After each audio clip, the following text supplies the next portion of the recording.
Not the famous shark. He's hanging out to dry right now. There's also a police diver in the water and a fin. I think it's a dolphin.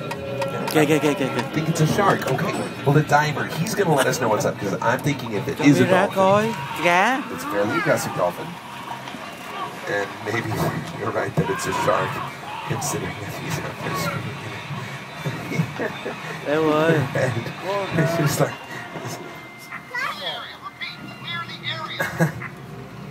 Right, I think we're going to listen to the disembodied voice. We can clear the area. We're going to onto the pier, where we'll be safe next to these barrels of Christmas chestnuts, as long as the shark doesn't do something like attack the pier.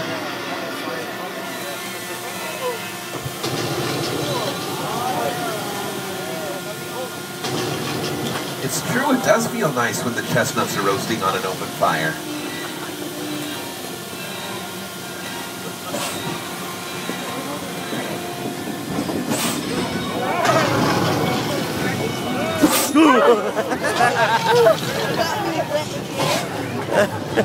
Sao vì sao vậy sao? Trời ơi. Congratulations, everybody. You've just been spit on by Bruce and Steven Spielberg's movie Jaws. In real life, the original Bruce the Shark was as much a terror off screen as he was on screen. See, they took the original Bruce the Shark out to the Atlantic where they filmed the movie. The salt water messed up the balance of the shark, and he sank to the bottom of the ocean on the first day of filming, causing many of the production crew to nickname the movie Flaws. True story. And out here where we have recreated a bit of Amity Island, this was also used as Cabot Cove, Maine for the Angela Lansbury TV show Murder, She Wrote. At the beginning of the episodes back in the day, Angela Lansbury would ride her bicycle in front of those buildings, which are again facades.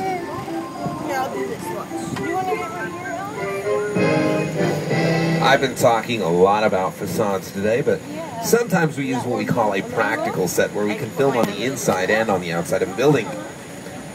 That's what the house is that you can see here on your screens. It's been used for all sorts of productions over the years, including a recent episode of the TV show Parenthood, where they decorated it to look like a haunted house for the Halloween episode.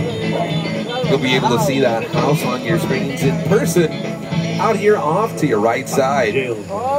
Wow, it's a practical set, meaning we can film on the inside and on the outside of that building.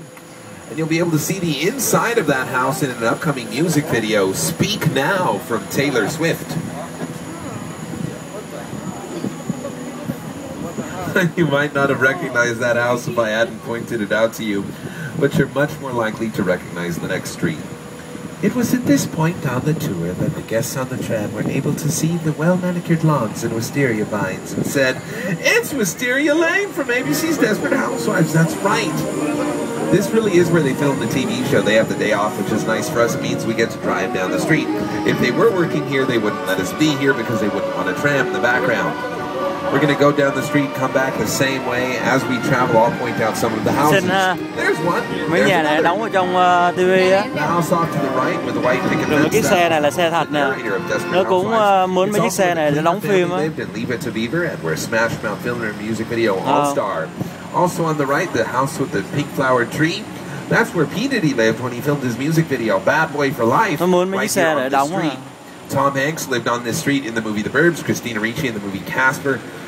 It's also where Nelly filmed his music video Dilemma with Kelly Rowland before it became Wisteria Lane, which you can see Sunday nights on ABC, when it looks like this. Everyone in suburbia can appreciate.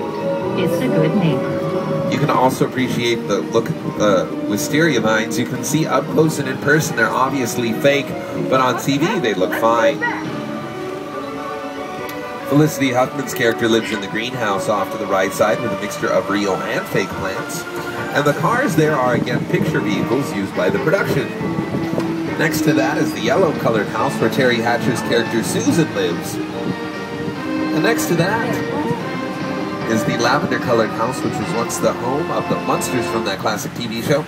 And finally, the gold house where Eva Longoria's character lives Sunday nights at 9 o'clock on ABC, on ABC's Desperate Housewives. You can again see how the end of the street here, it kind of curves around. It does that again to further the illusion that that's a residential neighborhood.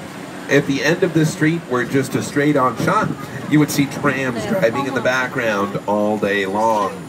Wouldn't really make a whole lot of sense.